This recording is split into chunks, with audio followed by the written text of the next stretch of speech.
इस विशेष संपर्क कार्यक्रम में हम जैन समाज के गुरुजी को यहाँ मिलने के लिए आया था। मेरे साथ में देवेंद्र जी थे, राहुल नार्वेकर जी हैं, हमारे यहाँ के सभी नेता थे। जो माननीय मोदी जी का जो नव भारत निर्माण का काम जो चल रहा है उस कार्य के लिए आचार्य जी ने हमें आशीर्वाद दिया, मोदी जी को आशीर्वाद दिया।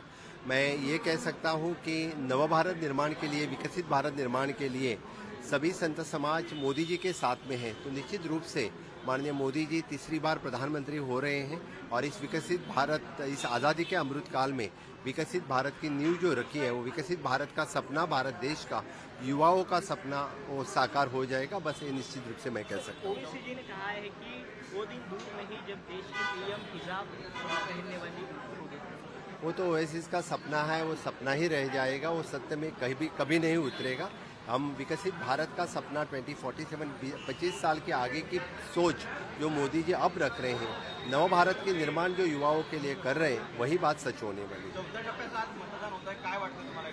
चौथ्या टप्प्याच्या मतदानामध्ये पण भारतीय जनता पार्टीसाठी आणि एनडीएसाठी खूप मोठ्या प्रमाणामध्ये मतदान होईल आणि यामध्येही अपेक्षित मतदान हे विकसित भारतासाठी मोदीजींसाठी होणार हे मी सांगू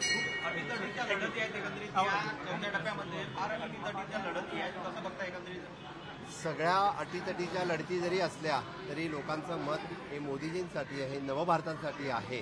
सगळेजण नवभारतासाठी मतदान करतील ह्याची मला खात्री आणि विश्वास आहे। सर, चौथ्या टप्प्यामधलं मतदान होत असलं तरी जे महाराष्ट्रातले विरोधक आहेत ते वेगवेगळे जे व्हिडिओ आहेत ते ट्विट करतात, भाजप पैसे महाराष्ट्रातील सगळे विरोधक हे परिवारवादासाठी लढत आहेत, राष्ट्रवादासाठी, लोकहितासाठी कोणीही लढत नाहीये।